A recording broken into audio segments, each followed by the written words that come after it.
First of all, I'm very happy to be here again in Rhodes for the 4th time. And my first introduction to Rhodes was with Mr. Jagdish Kapoor and his wife Urmila Kapoor. I came with them.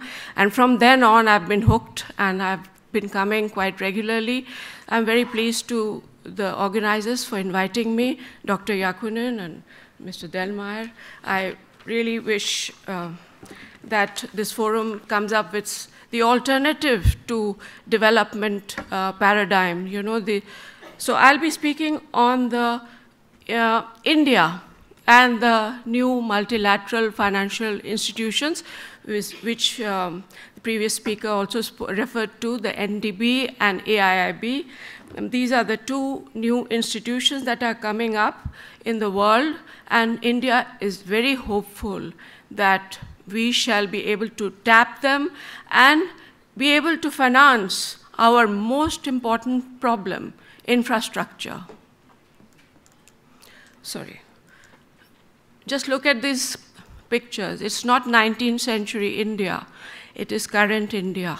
And you can see the village, which is, you can find it anywhere in North India. Maybe South India is a little better, but you can find this kind of village without roads, without proper water, proper toilets, proper power, anything. Everything is missing. And the other side is a road, which is very nice. It's a country road. It's not a highway. We want to have highways like that. We want to have roads like that all over India. But where is the money? It's a very big problem in India. We have 6 million villages, and 700 million people are living in those villages. What you think about India is the 1%. Maybe that's the image which is projected. And it's a very good idea to project India in that way, that it is modern, it's flashy, it's got beautiful houses and beautiful scenery, but 700 million people are living in villages without proper infrastructure. So actually, the amount of money that is required for building infrastructure is tremendous, and India will never develop. I agree with the chair that education is a very big problem, but to my mind, it's infrastructure. $1.5 trillion will be required. And without connectivity, people will always remain poor, and they will always remain without power. There are 31,000 villages without power in India. And I've made a survey of some villages. I can't go to 6 million villages. I found out that most village handicrafts and handloom, they're all suffering because of lack of power. Even making a simple pot, you need power. I mean, you can do it with your hand, but you're so uncompetitive. So you need a motorized wheel. You need power for everything, for handloom, for all kinds of things that village people make in India, which are so beautiful. But lack of transportation, lack of roads, all this is standing in the way. So I'm not just speaking about India, it's about every country in South Asia. So you go to Nepal, it's the same problem, no roads. You go to Pakistan, same problem, power, water. You go to Bangladesh, congestion, no roads. You go to Sri Lanka, relatively better, but it also has the same problems. Oh, sorry. Now, we have a hope in the horizon, and India is a proud member of the BRICS. And so we are very hopeful that BRICS NDB, the new development bank, will be financing our infrastructure. Many people have talked about the BRICS bank, and it'll be based in Shanghai, and the first president will be an Indian. Capital base will be 100 billion, but 50 billion will be the actual subscribed capital, and each BRIC country has contributed 10 billion. So we are all equal in the BRICS Bank, which is wonderful. We are not equal in IMF and development. I'll just talk about it later. Asia Infrastructure Investment Bank, started in June. It's already in more or less functional form in July 2015. China contributed 29.7 billion, and also it has a very small capital of 50 billion. India gave 8.3 billion, and China will have 30.4% equity share, India will have 8.5% equity share, based on GDP and contribution. Russia will have 6.7%, Germany will have 4%, but the equity, many countries in Europe have joined it. About 57 countries have joined it. They've actually defied American advice not to join. And so they've joined, and that is a wonderful beginning of this Asia Infrastructure Bank. Equity of Asia will never be below 70%. It's a wonderful hope for Asia. Now, AIIB will be smaller than the World Bank. World Bank, I used to work in the World Bank also, like my fellow speaker today, and it's a vast network of people, money going to different countries. As you all know, World Bank is everywhere. So 233 billion is the base of the World Bank. ADB has a base of 162 billion. Poor Asia Infrastructure Bank is only 50 billion. But we are all equal there. Voting structure will be equal for all founding members, depend on paid in capital. China will have 26%, India will have 7.5% share, Russia 5.9% share, Germany 4.1%. Now, you might ask, why are we so thrilled about AIIB and NDB? At least I'm very thrilled. I don't know about the rest of Indian policymakers.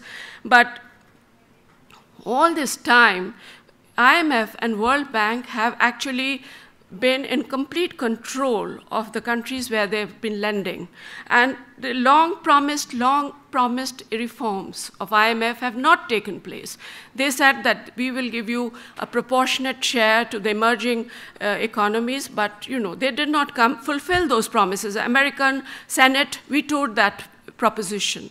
So you have unhappiness, you have strings and conditions of IMF, which I'll talk about later, because IMF doesn't give you loans without any conditions. It wants to interfere with your policies. It wants to dictate what you have to do with your country's budget. It dictates every realm of life in the developing countries where it is giving loans.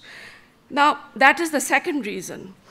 I think the third reason is we are different. Asians are different. Our needs are different. Some are very small countries. We can't approach, I'm not talking about India. We are a big country of 1.3 billion people. But I'm talking about Nepal, very small country. How will they ever get a big IMF loan, although World Bank is aiding them quite a lot?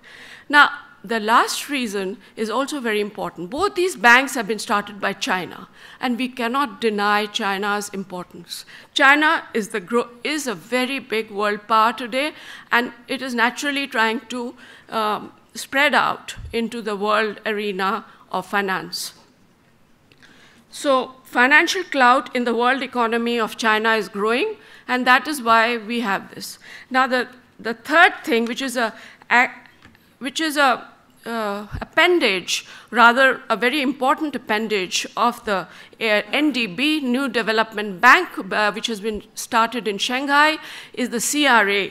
It is called Contingency Reserve Agreement. This will take care of all our problems, hopefully. I'm saying I'm an optimist like Mr. Jagdish Kapoor, so I hope that, it's only got 100 billion, and it's got 41 billion has been contributed by China. India, Russia, Brazil have contributed 18 billion, South Africa being the smallest, 5 billion.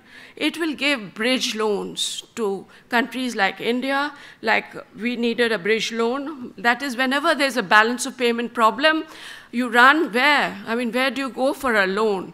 And obviously, IMF is the only place. It was the only place. Now there'll be CRA. So there'll be no conditionality, no diktat about privatization, deregulation, fiscal control, austerity. Hopefully, all these strings will go. Now, significance. These institutions are a challenge to IMF, World Bank, and ADB. IMF is dictated or is dominated by Europeans. It's always a European who is the managing director of IMF. Recently, when the IMF managing director was removed, there was a big talk about Asian replacing him, but no, another French lady replaced him. So Bretton Woods institutions have dominated this world for 70 years with dollar as the main currency. You cannot deny the importance of China's yuan. And it is important that China has its place in IMF's SDR. It's a unit of account of the IMF. It is, they actually tried to be in the, as a reserve currency of IMF, but it was refused. So NDB and AIIB can have alternative currency trade through currency swaps. I mean, all our currencies can be used in trade between each other, the BRICS countries at least. Now, this is interesting, the IMF voting share. You can see where the BRICS stand with 11.5% share, and European Union, 32%. And the representation, over-representation is of Middle East, Latin America, European Union, developing Asia. But BRICS is very little. So that's why BRICS are just dying to get a proportionate share in IMF voting shares, but it's not been allowed. Now, China is the new rising power, which in Asia, some of us in India, we don't like the idea that we shall be, you know, I was giving a presentation once and about switching over to NDB and AIIB, so everyone in the audience was quite unhappy. They said, you are replacing one big power with another big power. We are nowhere, Indians. But I said that no, in NDB and AIIB, we are equal. We are going to be treated as equal and not as a, subjugate, some sort of a recipient, a lowly recipient. So that is why I'm a supporter of this, and it has, China has huge money power, 3.5 trillion in reserves, 1.3 trillion in US Treasury bonds, and it can download the Treasury bonds any moment. It did so recently, 100 billion Treasury bonds it downloaded. Suppose it downloads more, what happens to dollar? This is the next crisis we are going to face. How much time now? 1 minute. Okay.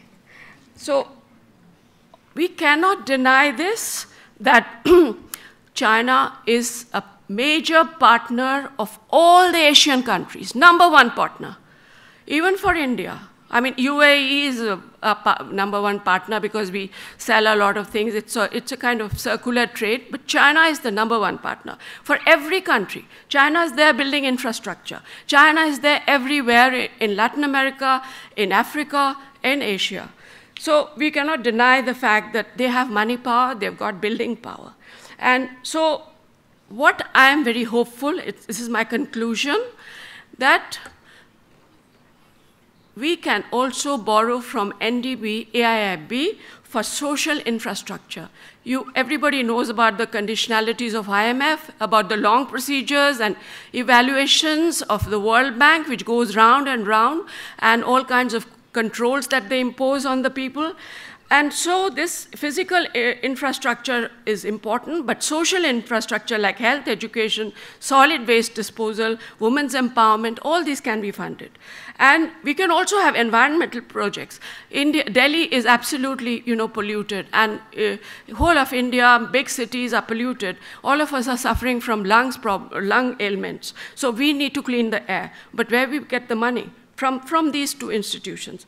And we can also borrow in each other's currency, and these two institutions will make Global South a very powerful agent in the future, which it hasn't been so far. Global South needs to stand together and argue on a same equal basis with the North. Thank you very much.